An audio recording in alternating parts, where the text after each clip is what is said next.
Ni yang pertama. Keyakinan hidup mesti dengan Islam. Yang kedua, kalau ditanya pada saya, amalan apa yang kita kena jaga? Jaga amal ibadah kita kepada Allah. Jaga solat kita. Jangan tinggal solat di kalangan kita.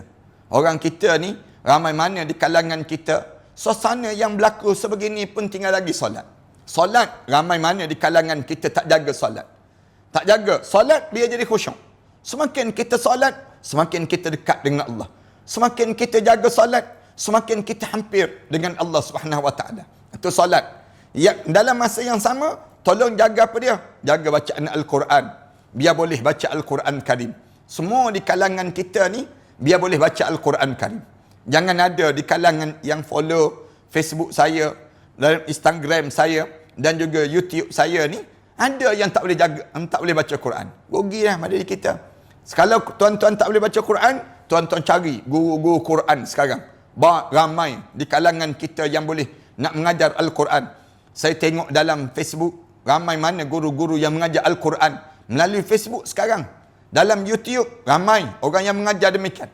Kalau kita tak boleh belajar yang tu pun, kita belajar dengan orang-orang saleh, orang-orang yang berdekatan dalam kekeluargaan kita. سنخوض معاركنا معهم وسنمضي جموعا نردعهم ونعيد الحق المغتصب وبكل القوة ندفعهم وبكل القوة ندفعهم بسلاح الحق البتار سنحرر أرض الأحرار ونعيد الطهر إلى القدس من بعد الذل وذا العار من بعد الذل وذا العار سنخوض معاركنا معهم وسنمضي جموعا نردعهم ونعيد الحق المغتصب وبكل القوة ندفعهم وبكل القوة ندفعهم وسنمضي ندك معاقلهم بدبيل دام يقلقهم وسنمحو العار بأيدينا وبكل القوة نردعهم وبكل القوة السلام عليكم ورحمة الله تعالى وبركاته.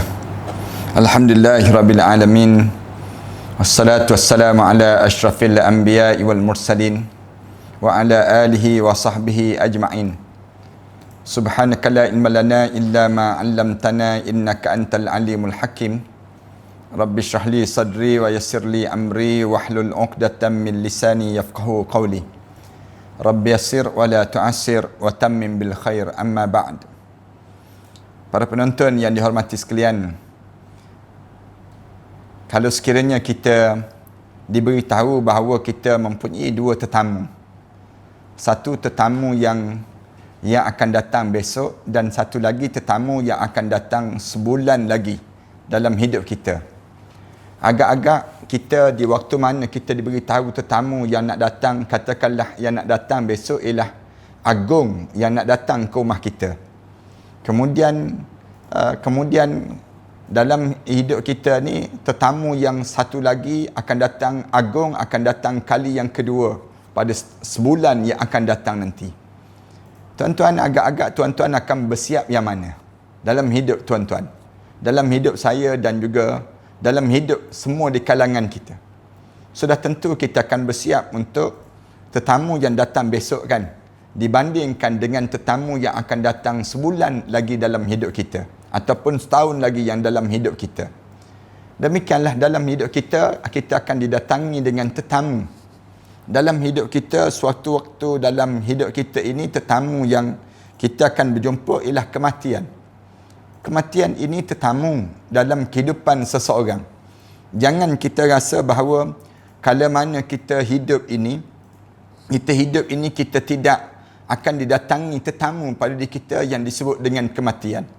Semua di kalangan kita akan berjumpa dengan yang disebut dengan malaikat maut. Bila kita akan berjumpa dengan malaikat maut, maka artinya dalam hidup kita ni, lepas pada kita berjumpa malaikat maut, kita akan berjumpa dengan kematian pada diri kita. Bila kita berlaku kematian, berakhirkah perjalanan hidup kita? Tak lagi. Lepas pada kita mati, kita akan hidup lagi. Hidup lagi di alam yang disebut dengan alam barzakh dan sebagainya. Tapi semua yang kita ada atas dunia ni tak akan kita bawa. Kecuali yang kita bawa ialah amalan. Lalu dalam Islam diajar pada diri kita, amalan-amalan kita ni jangan suka kita bertangguh. Di antara orang kita yang dia suka bertangguh sangat, untuk dia menunda-nunda amalan-amalan dia ialah bertaubat pada Allah. Orang kita suka sangat bertaubat. Dia nak bertaubat bila? Dalam hidup dia. Dia nak bertaubat bila dekat dengan roh dia sampai di halqum. Bila roh dia sampai di halqum, lalu mulut masing-masing sebut, qala inni tubtul an. Sekarang aku taubatlah ya Allah. Allah jawab, malaikat jawab, walaisatit taubatu lilladzina ya'maluna as-sayyi'at. Allah tidak dianggap taubat orang yang membiarkan hidup dia melakukan perkara-perkara yang sayyi'at. Hatta iza hadara ahadahumul maut. Sehinggalah mereka didatangi saat yang disebut dengan kematian pada mereka. Kebanyakan mulut-mulut masing-masing sebut, qala inni tubtul an. Sekarang aku bertaubatlah ya Allah. Dia sebut demikian. Para penonton yang dihormati sekalian, demikian dalam hal orang yang menunggu datangnya kematian ini. Dalam kita menunggu, orang yang menunggu saat kematian, bila mereka mengira bahawa ajal baru akan datang setahun lagi, tentu dia akan lebih sibukkan diri dengan hal-hal yang datang lebih terdahulu dalam hidup ini. Dalam hidup kita ni, bila kita tahu tetamu nak datang besok, hari ni kita bersiap terus. Kebanyakan di kalangan kita begitu. Kita pun dah mula kelam kabut pada diri kita, kerana tetamu nak datang besok pada diri kita. Ia pasti meremehkan datang hari yang sangat menentu itu, lupa apa yang mesti dikerjakan untuk menyongsong hari tersebut. Di kalangan kita ni, dia jadi bila kita dah sibuk dah dengan yang namakan dengan setahun lagi, kita rasa lambat lagi, yang menyebabkan kita tunda amalan-amalan kita. Tunda amalan ini menyebabkan kita ni rasa mula jadi dalam keadaan hanyut dengan dunia. Bila hanyut dengan dunia pada diri kita ni, menyebabkan kita terlupa untuk menghadap, membuat persiapan amal yang secukupnya bagi tiba waktu yang dalam hidup kita, yang kita akan berjumpa pada diri kita. Rasulullah sallallahu alaihi wasallam pernah bersabda pada seorang sahabat yang minta nasihat pada Rasulullah. Ibnu Abbas menyebut, dia kata, bila ada seorang datang jumpa dengan Rasulullah, minta nasihat dengan Rasulullah, Rasulullah sallallahu alaihi wasallam sebut, hendaklah pada diri kamu ni irtanim khamsan qabla khamsin. Dalam hidup kamu ni, rebutlah 5 peluang yang Allah bagi pada kamu sebelum datang 5 peluang yang lain yang merentap 5 peluang yang Allah bagi pada diri kamu. Apa dia? Manfaatkan 5 keadaan pada diri kamu. Yang pertama, syababaka qabla haramik. Waktu mana muda kamu sebelum kamu jatuh tua. Orang muda, jangan sekali-kali kalian rasa muda ni berkekalan dalam hidup kalian. Sampai satu ketika kalian akan jatuh tua dalam hidup.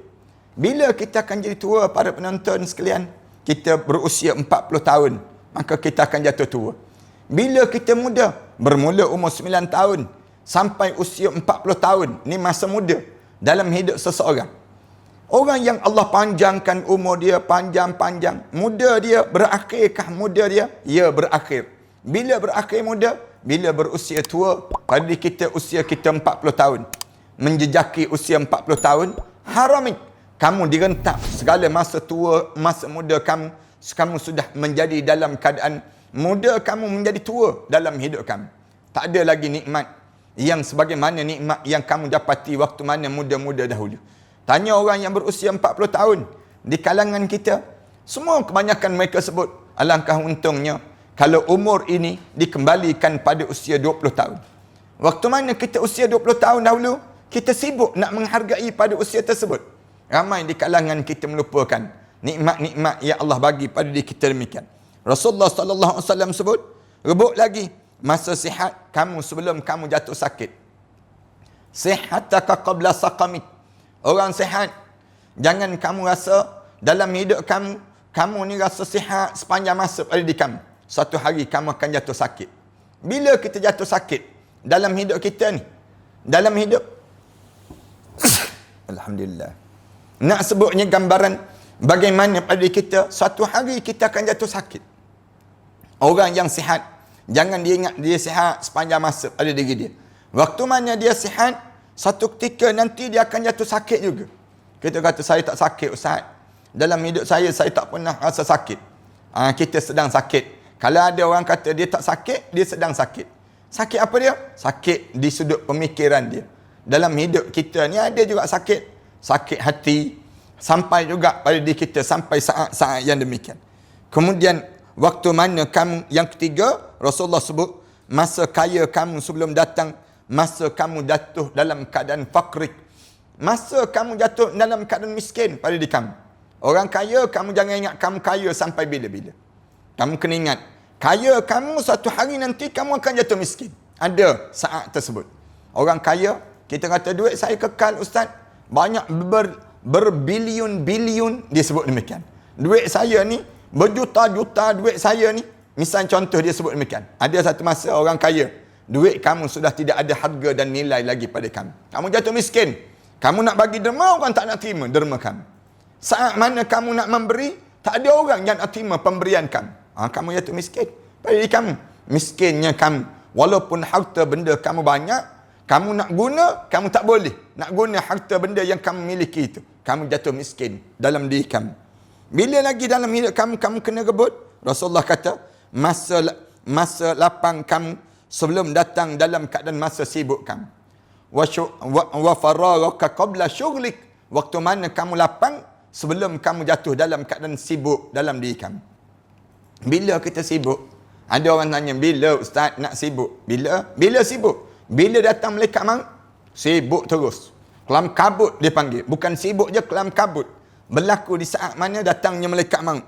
Dan bila lagi dalam hidup kamu, Rasulullah kata, ambillah peluang, wahayataka qabla mautik. Waktu mana kamu hidup, sebelum kamu sampai saat kamu dimatikan oleh Allah Subhanahu Wa Taala. Para penonton yang dihormati sekalian, maknanya dalam hidup kita ni, jangan suka menangguh. Orang kita ni, dia ada perangai ni. Perangai suka menangguh. Suka sangat dalam hidup dia kalau dia boleh. Kalau dia sebut, kalaulah saya ni tua-tua sikit, pencen-pencen nanti, saya nak datanglah masjid. Jangan demikian. Saya ni, kalau saya dah terbaring dah, nanti saya dermalah duit-duit saya. Jangan suka menangguh.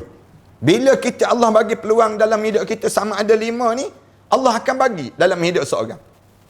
5 yang kita ada ni, jangan terlepas pada diri kita.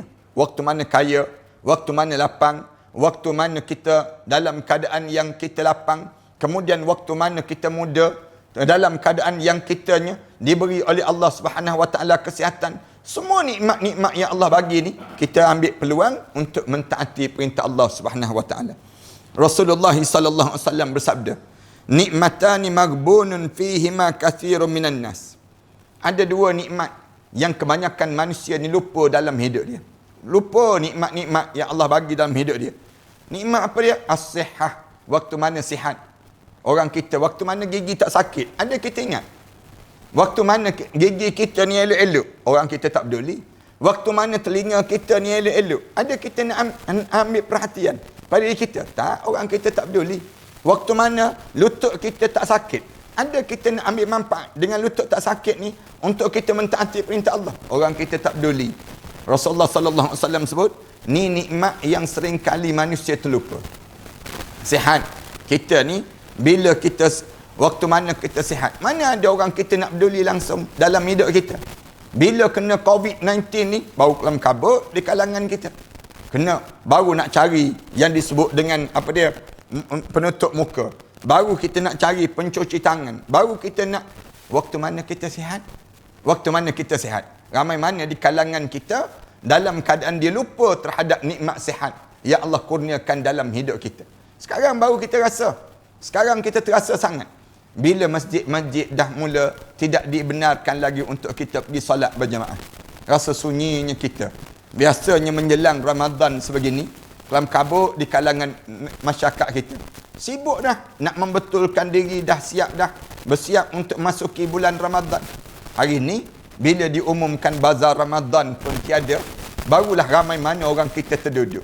Yang order makanan, yang order yang disebut dengan pakaian-pakaian, semuanya penjaja-penjaja, semua dalam keadaan terdiam kelu saja saat ini, menunggu bagaimana Allah nak menghilangkan virus yang sedang menyerang pada kita. Ini nikmat. Allah bagi nikmat ni, ada kita nak bersyukur. Ada di kalangan kita, nak kita, pada diri kita waktu mana Allah bagi nikmat tadi, kitanya sentiasa ingat pada Allah. Kita keluarkan zakat dan sebagainya. Ramai di kalangan kita lupa dalam hidup kita ni tentang perintah Allah Subhanahu Wa Taala. Nikmat yang kedua yang kita lupa apa dia? Wal faragh. Rasulullah sebut nikmat kedua, nikmat lapang. Allah bagi kelapangan dalam hidup. Sekarang barulah kita rasa alhamdulillah Allah kurniakan masa lapang dengan keluarga kita. Barulah kita rasa nikmat lapang. Sebelum daripada ni kelam kabut itu, ada sahabat-sahabat saya pukul 10.30 dah tidur dah sekarang. Ada. Dulu pukul 12 tak tidur lagi. Ada di kalangan kita. Ada di kalangan kita dulu pukul 2 pagi tak tidur lagi. Ana sibuk di kedai-kedai, restoran dan sebagainya. Sekarang Allah bagi nikmat lapang. Lapang apa dia? Lapang masa kita dengan keluarga. Baru kita sempat mendengar anak-anak kita baca Quran. Baru sempat kita nak memuhasabah diri. Baru sempat dalam hidup kita nak membetulkan kembali dalam hidup kita. Ini masa lapang yang Allah kurniakan dalam kehidupan di kalangan kita ini sendiri. Kemudian Rasulullah sallallahu alaihi wasallam bersabda lagi, barang siapa yang merasa takut, maka dia akan harus berangkat lebih awal meningkatkan ketaatannya. Rasulullah sallallahu alaihi wasallam sebut, siapa-siapa di kalangan kamu yang dia ada perasaan untuk dia nak menghadap depan Allah, pada diri dia ni dia akan lebih bersiap awal pada diri dia untuk meningkatkan lagi ketaatan. Dan barang siapa yang dia mempersiapkan awal, nescaya dia akan lebih cepat sampai di tempat tujuan. Rasulullah sallallahu alaihi wasallam sebut demikian. Siapa-siapa yang bersiap lebih awal dalam hidup dia akan cepat untuk sampai kepada tempat yang dituju dalam hidup seorang. Bersiap. Kita ni ada tujuan. Perjalanan hidup kita ni, kita nak ke mana? Perjalanan dalam hidup kita ni. Bila kita tahu perjalanan hidup kita nak berjalan ke mana, maka di waktu tersebut kita akan pastikan jalan kita ni jangan tergelincir walaupun sikit. Nak pastikan ke mana? Menuju ke syurga Allah Subhanahu Wa Taala. Ketahuilah bahawa barang perniagaan Allah itu mahal. Rasulullah sallallahu alaihi wasallam sebut, ala inna sil'atallahu ghaliyah. Hendaklah kamu tahu barang jualan Allah ni mahal, dan ketahuilah sesungguhnya barang perniagaan Allah itu adalah syurga Allah Subhanahu Wa Taala. Nikmat yang paling utama yang patut kamu dapat dalam diri kamu ialah syurga Allah Subhanahu Wa Taala. Bersiap di awal-awal dalam hidup kita ni, kita bersiap sekarang ni. Dah checklist pada diri kita ni biar ada. Kalau orang tanya, nak cek apa dia ustaz pada diri kita ni, dalam hidup kita ni kita nak bersiap apa dia? Saya sebut banyak kali dah. Bersiap terhadap 3 perkara. 3 perkara ni di kalangan kita tolonglah jaga betul-betul. Yang pertama, tolong jaga keyakinan terhadap Islam. Jangan tergoyang hidup kita ni dengan Islam, jangan. Ada orang kita ni teragak-agak dalam hidup dia. Sekejap dia dengan Islam, sekejap dia dengan orang kafir pada diri dia. Dia tak berapa yakin dengan Islam. Sekejap dengan Islam, sekejap dengan Islam liberal dalam hidup dia. Tak yakin dengan Islam. Yang pertama, tolong jaga keyakinan hidup dengan Islam. Wala tamutunna illa wa antum muslimun. Jangan kamu biarkan kamu mati kecuali saat mana kamu mati kamu benar-benar seorang Islam. Macam mana benar-benar seorang Islam? Keyakinan hidup. Jangan tegak goyang walaupun sikit. Dalam hidup aku ni apa sahaja yang berlaku dalam hidup aku dengan Islam. Tetap dengan Islam. Jangan kita ni bila kena ujian COVID je, kita mula cari penyelesaian selain daripada Islam. Jangan demikian. Cari jalan penyelesaian dengan Islam. Nak suruh macam mana? Penyelesaian dengan Islam ni banyak caralah yang diajar dalam Islam untuk diselesaikan. Ini yang dibuat oleh doktor-doktor Muslim, yang diajar macam mana kita jangan melanggar syariat Allah Subhanahu Wa Taala. Di Iran, bila diberitahu kena COVID-19 ini di Iran, saya dipahamkan ada yang pergi beli arak. Orang kata arak boleh menyembuhkan dan tak kena yang disebut dengan COVID-19 ini. Lalu mereka minum arak. Ada sekelompok yang yang jenis tak faham terhadap keyakinan hidup dia dengan Islam, dia pergi minum arak. Bila dia minum arak, mati dia. Kerana dalam keadaan yang dia ni mabuk yang amat sangat, ataupun arak tu arak yang beracun rupa-rupanya. Ada juga kes yang demikian. Mati dalam keadaan sedemikian rupa. Bukan dia lari daripada COVID-19, tiba-tiba dia berjumpa dengan kematian juga dalam hidup dia. Dia takut mati. Takut mati pada mereka tersebut, sehingga kan mereka sanggup buat benda yang dilarang oleh Allah. Ini yang pertama. Keyakinan hidup mesti dengan Islam. Yang kedua, kalau ditanya pada saya, amalan apa yang kita kena jaga? Jaga amal ibadah kita kepada Allah. Jaga solat kita. Jangan tinggal solat di kalangan kita. Orang kita ni, ramai mana di kalangan kita, suasana yang berlaku sebegini pun tinggal lagi solat. Solat, ramai mana di kalangan kita tak jaga solat. Tak jaga solat, biar jadi khusyuk. Semakin kita solat, semakin kita dekat dengan Allah. Semakin kita jaga solat, semakin kita hampir dengan Allah Subhanahu Wa Taala. Itu solat. Ya, dalam masa yang sama, tolong jaga apa dia? Jaga bacaan Al-Quran. Biar boleh baca Al-Quran Karim. Semua di kalangan kita ni, biar boleh baca Al-Quran Karim. Jangan ada di kalangan yang follow Facebook saya, dan Instagram saya, dan juga YouTube saya ni, ada yang tak boleh jaga, tak boleh baca Quran. Rugilah pada diri kita. Kalau tuan-tuan tak boleh baca Quran, tuan-tuan cari guru-guru Quran sekarang. Ramai di kalangan kita yang boleh nak mengajar Al-Quran. Saya tengok dalam Facebook, ramai mana guru-guru yang mengajar Al-Quran melalui Facebook sekarang. Dalam YouTube, ramai orang yang mengajar demikian. Kalau kita tak boleh belajar yang tu pun, kita belajar dengan orang-orang saleh, orang-orang yang berdekatan dalam kekeluargaan kita. Yang ketiga, dalam ibadah ni apa dia? Tolong infak harta-harta benda kita. Jangan simpan harta benda untuk di dunia ni, jangan. Orang kita ni sibuk simpan harta, tertinggal dia di dunia. Bila dia mati masuk dalam kubur, seorang-seorang dia menyesal. Dia dengan harta yang banyak di dunia, ditinggalkan di dunia ini sendiri. Rugi pada diri kita. Dan yang tiga, tolong jaga akhlak.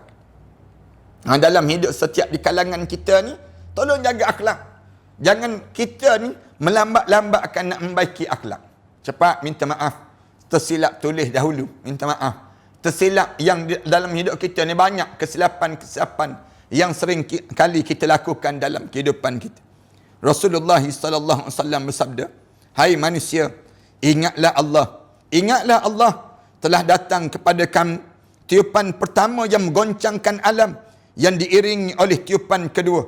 Di dalamnya datangnya kematian. Di dalamnya datang kematian." Rasulullah sallallahu alaihi wasallam sebut demikian. Manusia, kamu ingat pada Allah. Ingat pada Allah. Kerana tiupan ni ada dua tiupan. Ada ulama kata ada tiga tiupan. Sangkakala ini sendiri. Tiupan yang pertama tu, datang dah kematian. Rasulullah kata, bila berlakunya, nak berlaku dunia kiamat, tiup kali yang pertama, datang dah kematian tu datang. Itu cara demikian. Kemudian, dalam tiupan itu ada kematian. Di dalamnya ada kematian. Jika melihat para sahabat sedang lalai dan mensia-siakan waktu, Rasulullah sering kali berseru pada mereka dengan suara yang cukup keras. Rasulullah bila tengok sahabat-sahabat yang duduk saja-saja, sahabat-sahabat yang membuang masa, Rasulullah akan panggil terus sahabat. Kematian akan mendatangi kalian tanpa mampu dicegah dan dihindari. Rasulullah kata, sahabat-sahabat, kamu duduk saja-saja tu, datang sekejap lagi mati. Waktu mana datang, mati, tak ada seorang pun yang boleh tahan kematian itu untuk mendatangi kamu. Kadang membawa kesengsaraan, dan kadang-kadang kematian itu membawa kebahagiaan dalam hidup seseorang. Ini Rasulullah sallallahu alaihi wasallam pesan di kalangan kita. Abu Hurairah radhiyallahu anhu berkata, Rasulullah sallallahu alaihi wasallam bersabda, aku adalah pemberi peringatan. Kematian adalah suatu yang mengubah, dan kiamat itu waktu yang akan dijanjikan oleh Allah Subhanahu wa taala. Rasulullah kata, aku dihantar oleh Allah untuk nak ingatkan diri kamu, memberi peringatan.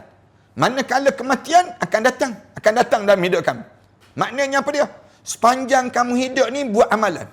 Jangan kamu tertinggal amalan dalam hidup kamu. Bila kamu dah sampai hari kiamat, kamu akan lihat apa yang dijanjikan oleh Allah pada diri kamu. Rasulullah sallallahu alaihi wasallam bersabda, "Masalud dunya kamasalis thawbin syaqqa min awwalihi ila akhirih, fa baqiya muta'allaqan bi khaitin fi akhirih fayushiku dhalikal khait an yanqat. Rasulullah sallallahu alaihi wasallam sebut perumpamaan dunia itu seperti perumpamaan selembar pakaian yang terkoyak daripada satu hujung ke hujung yang lain. Pakaian itu digantung dengan benang yang diikat pada bahagian hujung yang terakhir sehingga benang itu hampir saja terputus. Rasulullah sallallahu alaihi wasallam sebut dunia ni macam kain. Kain begitu diikat di hujung. Kemudian diikat dengan benangnya. Benang yang kalaulah putus benang ni terbuka, dipanggil lembaran ini sendiri. Jabir radhiyallahu anhu berkata, adalah Rasulullah sallallahu alaihi wasallam jika beliau berkhutbah merah mata Rasulullah. Rasulullah kalau dia berkhutbah merah mata dia, suara dia keras dan penuh dengan semangat seperti panglima perang. Rasulullah sallallahu alaihi wasallam. Rasulullah bersabda, hati-hatilah kalian dengan waktu mana pagi dan juga petang kalian. Rasulullah sallallahu alaihi wasallam sebut, berhati-hatilah dengan waktu pagi dan waktu malam kalian, siang hari dan juga malam kalian. Beliau melanjutkan, aku diutuskan pada hari kiamat seperti ini. Rasulullah sallallahu alaihi wasallam mengibaratkan seperti dua jari antara telunjuk jari dengan jari telunjuk dengan jari tengah. Aku dengan kiamat ni macam ni je, Rasulullah sallallahu alaihi wasallam sebut. Dekat je masa. Oleh demikian, kamu jangan suka tunda-tunda amalan dalam hidup kamu. Kemudian Abdullah bin Mas'ud radhiyallahu anhu berkata, setelah mana membaca ayat faman yuridillahu an yahdiyahu yasrah sadrahu lil Islam. Siapa-siapa yang dikehendaki oleh Allah dan Allah akan memberikan kelapangan dada dia, sadrahu lil Islam, untuk dia melapangkan dada dia untuk menerima Islam.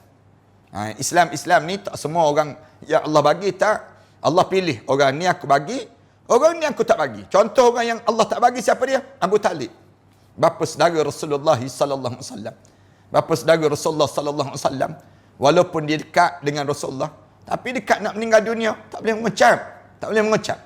Kerana orang yang tertentu je ya Allah nak bagi Islam. Antaranya kita, alhamdulillah, Allah bagi pada kita ni nikmat Islam. Bila dibaca saja ayat ni, Abdullah bin Mas'ud dia baca ayat ni, bahawa Rasulullah sallallahu alaihi wasallam bersabda, sesungguhnya jika cahaya itu tidak masuk dalam hati seseorang, maka hati ikut. Sesungguhnya jika cahaya telah masuk dalam hati seseorang, hati seorang yang Islam, bila dalam masuk je Islam dalam hati seorang, maka dia akan jadi lapang dan juga luas dalam hidup dia. Seorang sahabat bertanya, wahai Rasulullah, apakah ada tanda-tandanya? Beliau menjawab, ada, iaitu meninggalkan negeri yang penuh tipuan dunia ini sendiri, kembali pada segera abadi, iaitu akhirat, dan bersiap menghadapi kematian sebelum kematian itu datang menjemputnya. Bila sahabat tanya Rasulullah, ya Rasulullah, apa tanda-tanda orang yang dilapangkan dada dia dengan Islam? Tanda-tanda orang ni dianya diberi oleh Allah yang disebut dengan Islam pada diri dia. Apa tanda-tanda dia ya Rasulullah? Rasulullah sallallahu alaihi wasallam sebut, apabila seseorang tersebut dia dah mula pada diri dia meninggalkan segala tipuan dunia, tak sibuk lagi dengan urusan dunia, kemudian dia kembali kepada negeri abadi. Hidup dia berfikir akhirat je dalam hidup dia. Dalam hidup dia, bila tanya tanda-tanda orang diberi Islam dalam hidup ni, tanda apa dia ya Rasulullah? Dada dia ni sentiasa berfikiran, aku nak ke akhirat Allah, aku nak kepada akhirat Allah dalam hidup aku ni sendiri. Dan dia sentiasa bersiap menghadapi kematian sebelum kematian itu datang menjemput mereka tersebut. Rasulullah sallallahu alaihi wasallam sebut demikian. Kemudian Huzaifah menuturkan, setiap pagi dan petang selalu ada orang yang menyeru, wahai manusia, cepatlah berangkat. Ini sesuai dengan firman Allah Ta'ala, sesungguhnya Saqar itu adalah salah satu tempat bencana yang amat besar sebagai ancaman bagi manusia, iaitu bagi siapa di antara kamu yang berkehendak akan maju ataupun mereka itu yang mundur. Suhaib menceritakan, pada suatu hari aku duduk menunggu Amir bin Abdullah yang sedang salat.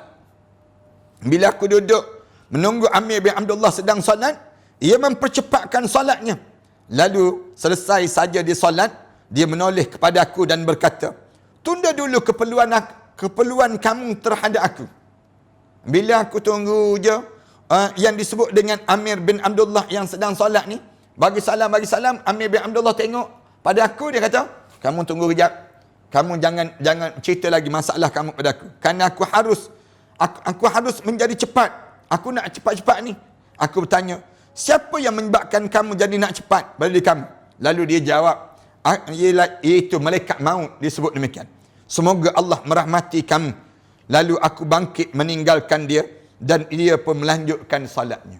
Terus semayang terus. Ada juga orang demikian.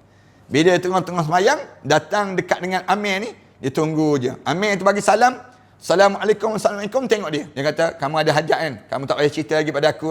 Kamu tunggu dulu. Tangguh dulu hajat kamu. Kerana aku ni nak cepat. Lalu dia orang pun tanya dia. Dia tanya, yang nak cepatkan kamu siapa? Aku seorang je tunggu kamu. Tak, dia jawab. Ada malaikat maut sedang menunggu aku, mengejar aku. Oleh kerana demikian, aku sibuk sangat dengan mempersiapkan diri aku untuk kematian. Oleh demikian, kamu tangguh dulu hajat kamu tersebut. Dia pun tinggalkan. Dia pun bingkah bangun, tinggalkan Amir tu, dan Amir tu terus melanjutkan solat dia. Allahu Akbar. Kita akan jauh lah dengan orang-orang macam ni. Orang macam ni, amal ibadah mereka tersebut dekat dengan Allah. Sibuk mereka tu berkejaran untuk melakukan amal soleh. Sibuk dalam hidup nak buat amal soleh. Bimbang-bimbang amal soleh ni tak cukup lagi untuk nak dibawa bekalan menghadap di hadapan Allah. Pada suatu hari, ketika Daud At-Ta'i sedang berjalan, ia ditanya oleh seorang tentang sebuah hadis. Daud menjawab, jangan nak ganggu aku, disebut, kerana aku sedang tergesa-gesa, sibuk mempersiapkan diri untuk menyambut kematian pada aku. Orang tegur dia, Daud, dia kata nak tanya tentang hadis ni, boleh tak? Dia kata, jangan ganggu aku sedang sibuk ni. Orang tanya, sibuk apa? Sibuk bersiap untuk kematian. Sibuk bersiap untuk kematian ini. Umar Al-Khattab radhiyallahu anhu berkata, perlahan-perlahan dalam segala sesuatu itu baik, kecuali dalam urusan amal kebajikan untuk akhirat Allah. Kita buat perlahan-perlahan, sikit-sikit untuk satu urusan tu baik, kecuali ada satu je. Apa dia? Yang disebut dengan amal perbuatan kita untuk ke akhirat Allah. Tu je kena cepat. Jangan kita suka tangguh-tangguh dalam kehidupan kita. Al-Munzir berkata, aku pernah mendengar Malik bin Dinar berkata pada dirinya sendiri. Malik bin Dinar sebut, celakalah kamu. Bergegahlah sebelum takdir kematian menjemput kamu. Bergegahlah sebelum kematian menjemput kamu. Ia mengulang-ulang ucapan itu sebanyak 60 kali. Aku mendengar, namun ia tidak melihatku. Ada Malik bin Dinar ni di antara wali-wali Allah. Bila orang dengar dia bercakap seorang-seorang, dia bercakap, celaka kamu, dia sebut, celaka kamu. Kamu ni cepat-cepatlah untuk saat kematian di kalangan kamu. Cepat-cepat dalam hidup kamu untuk saat kematian. Dia ulang tu berapa kali? 60 kali untuk diri dia sendiri. Allahu Akbar. Kita baca ni, di antara yang disebut ni, nak suruh kita pun bersiap jugalah para penonton. Jangan ada di kalangan kita ni, biar aja orang lain. Tengok orang lain semakin soleh. Kita ni sendiri, kita biarkan pada diri kita. Berlalu je masa kita, begitu saja pada diri kita. Dalam sebuah ceramah, Al-Hasan memberi nasihat kepada seluruh yang hadir di majlis ilmu dia. Cepat-cepatlah. Sebab bila nafas sudah berhenti, maka terhentilah pula amal yang ingin kamu lakukan untuk mendekatkan diri kamu pada Allah. Dia pernah sebut pada orang ramai, cepat-cepat. Kalau dah mati, terhenti terus segala amalan-amalan kamu.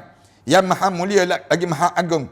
Mudah-mudahan Allah berkenan merahmati seorang yang mau memikirkan dirinya sendiri dan menangisi dosa-dosanya.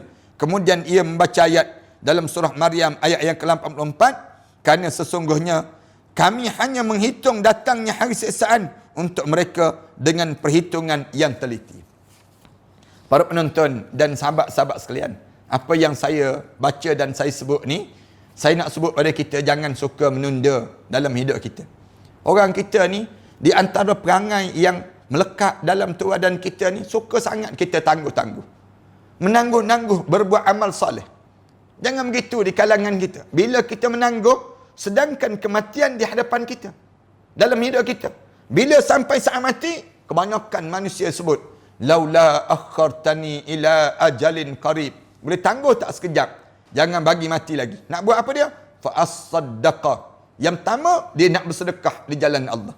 Wa akum minas salihin. Dan sekarang juga aku nak menjadi hamba Allah yang saleh. Lalu Allah sebut terus, wala yuakhirallahu nafsan iza jaa ajaluha. Allah tak tangguh dah nyawa-nyawa seseorang bila sampai ajal padanya. Wallahu khabirum bima ta'malun. Allah tahu perangai apa yang kamu akan ulang dalam kehidupan kamu. Saya nak pesan pada yang tak tutup aurat, jangan tangguh yang tak tutup aurat. Saya nak pesan pada mereka yang tak jaga solat, jangan suka kita nak qada je dalam hidup kita, jangan demikian. Saya nak pesan pada mereka yang tak keluarkan zakat, jangan suka nak simpan harta kita dalam simpanan kita. Nanti kita akan menyesal dalam hidup.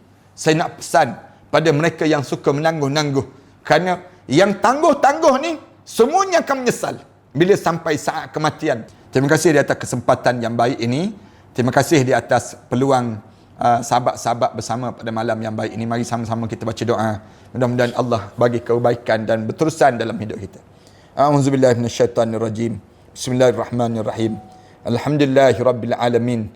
Wassalatu wassalamu ala asyrafil anbiya wal mursalin wa ala alihi wa sahbihi ajma'in.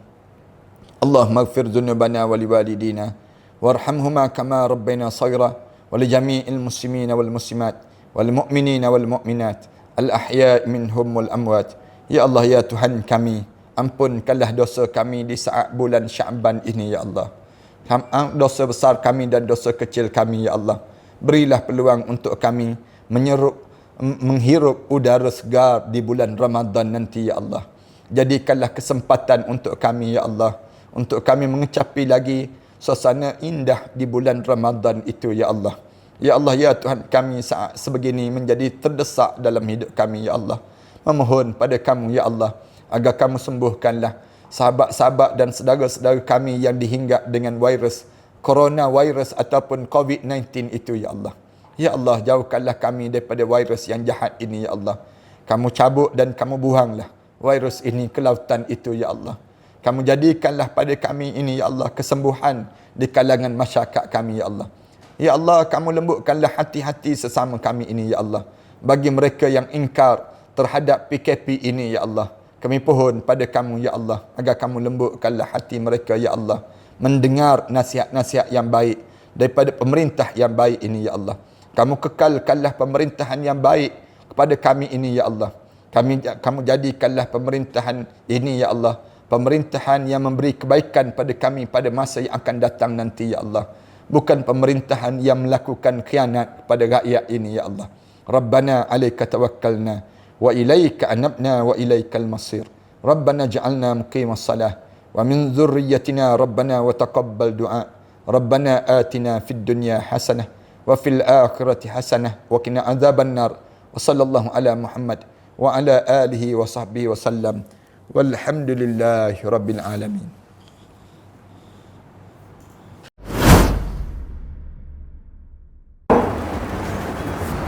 Assalamualaikum warahmatullahi taala wabarakatuh. Alhamdulillah wassalatu wassalamu ala Rasulillah wa ala alihi wa man walah wa ba'd.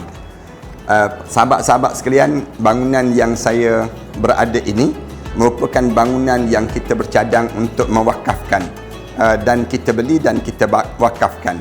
Sejumlah lebih kurang 5 juta kita perlukan 3 blok terhadap kawasan ini. 3 blok ini kita telah bersedia untuk membayarnya setelah mana 3 bulan yang akan datang nanti.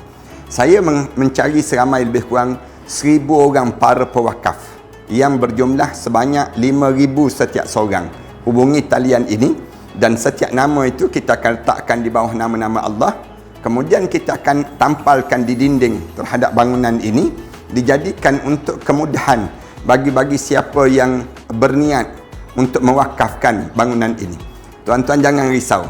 Selama mana ada bangunan ini, selama itulah pahala kita akan berpanjangan dan berpanjangan.